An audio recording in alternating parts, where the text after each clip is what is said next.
Hey, how's it going guys? Tech Notice here, and I've had the HomePod for roughly about a week now, and I want to give you guys my full experience on it so far, and I'll give you guys my recommendation right at the end if it's actually worth it to pick up this device or not. Now for this video, it's going to be mainly on the dislikes, everything I don't like about the HomePod so far. Don't get me wrong, this device is really awesome and Apple has achieved something that's unbelievable. However, there are a lot of bugs that I don't expect from Apple, even though this is just the first iteration of the HomePod, and it's probably just the first software that has released. The first one is going to be how you invoke her to listen to you. It's going to be a specific key phrase, and when I say it, see exactly what happens here. Hey Siri.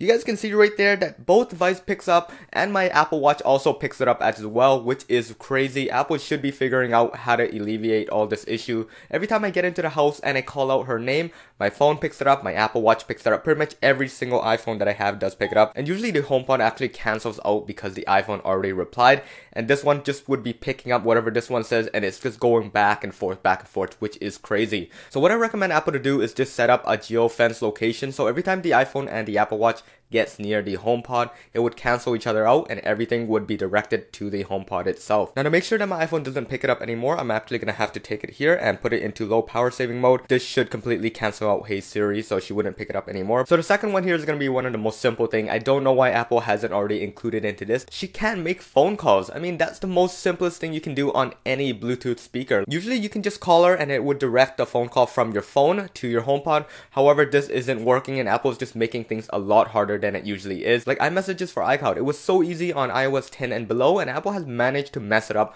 to the point where a simple thing makes it look very, very difficult. Anyways, in the end, she can't make any phone calls. When I call her, hey Siri, make a phone call to John. I can't help you make calls on HomePod. Sorry about that. So that's usually how she would reply, and her voice is really nice, much nicer on the HomePod. I never actually noticed this until I started recording the videos and I listened to it a little bit more clear. I think she actually sounds better than the iPhone. But moving on to the next one, she cannot access anything on your phone. And going back from the last point, it's the easiest thing to do. Just get the information from the phone and forward it to a HomePod and speak it out. I don't understand why Apple is making it so difficult, but when you do call her name, hey Siri, do I have anything on my calendar? I can't access your calendar here. Sorry about that. So she can't access your calendar, your reminders, your wallet, your passbook, anything of that sort. Nothing is connected from the phone other than messages. Now the next one here is going to be even more weird. This device is built specifically for music. However, you can't ask it any titles without saying the author's name. And this is especially for international songs. Saying the title in whatever language you might be saying other than English and saying the artist, she would not pick it up whatsoever. And I'm gonna give you guys a demo here with an English song and without saying the author's name. If you guys haven't watched that movie, it's pretty awesome according to my girlfriend.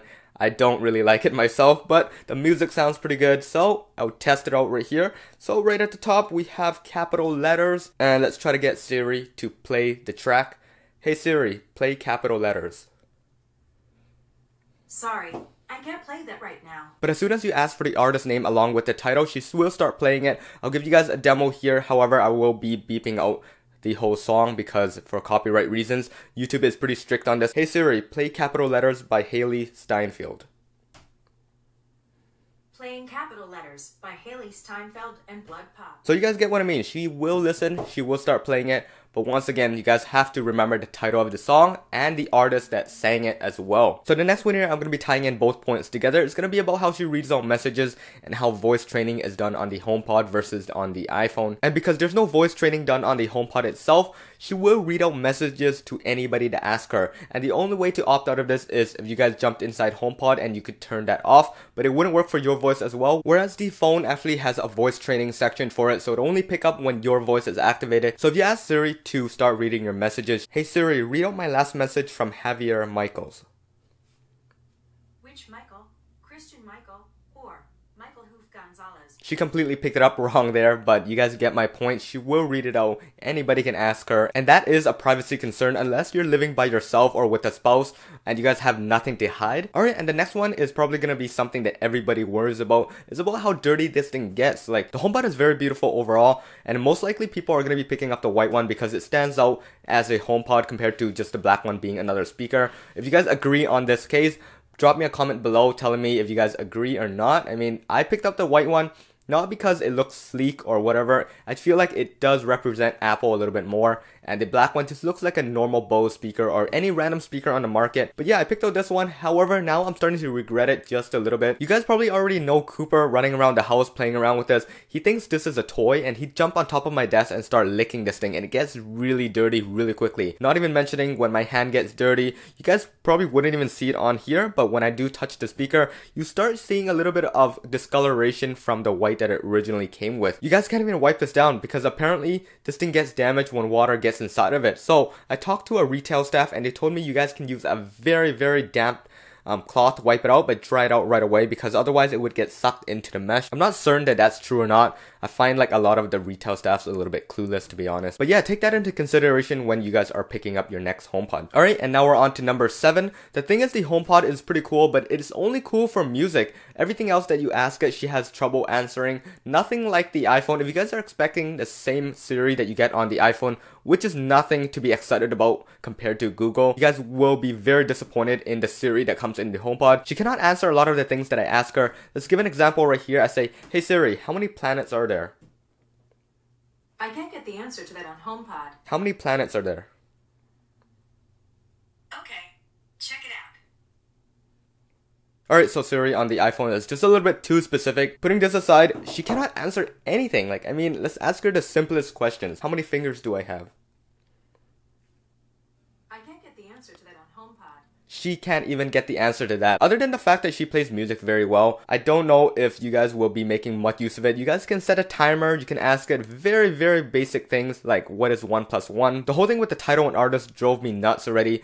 And just this thing included, I don't know what to say. The next one would have been how Siri cannot answer any single question compared to Google. Anything that Google can answer, she cannot, and anything she can answer, Google can. So it tells you guys exactly how well and at what stage Siri on the HomePod is right now. So AirPlay 2 is going to be coming very soon, but for the current generation of AirPlay, so of course you guys can connect your HomePod to your MacBook, which I showed you guys in a previous video. If you guys don't know how to do that, do check it out in the description below. But once you guys do connect it and you guys play a video or a song, anything from YouTube, although it does work, there is a major delay, probably about 3 seconds to what is happening on the screen and when the music actually comes out to the HomePod. I don't know why Apple makes the HomePod so much more complicated. Like, just use Bluetooth for goodness sake. I don't know why Apple is making it so complicated with the W1 chip, like holding the phone next to the HomePod to get everything worked. Like for the AirPod, I totally understand because you're already having both at the same time, but for a distance from the HomePod to your phone, I'd rather be sitting at the sofa and setting it up rather than putting my phone right next to the HomePod to get it to work. I don't understand all this. And last but not least, we have the price. This thing comes in at $350. Depending where you're going to be living, you're going to have to pay major tax on it as well. So coming out at roughly $400. And this is not even including any currency difference. I did drive from Canada all the way down to America just to get the HomePod, and it cost me roughly about $500, more than $500. 500 Canadian dollars, I can buy so many different speakers and set it up into a surround sound. It would sound much better than the HomePod itself. But yeah, that's pretty much my rant of the HomePod so far. All the negatives have been laid up on the table for you guys to hear. A positive video is going to be coming up very soon, and there are quite a bit of positives with this device as well. Expect it to come out in the next couple days here. I'm very excited to spend some more time with the HomePod itself and see how things go. I'm going to give you guys an update on everything as I use it. And yeah, this is it for this video, guys. I hope you guys enjoyed it. If you guys did, please leave a thumbs up before you guys head out of the channel. And once again, peace out.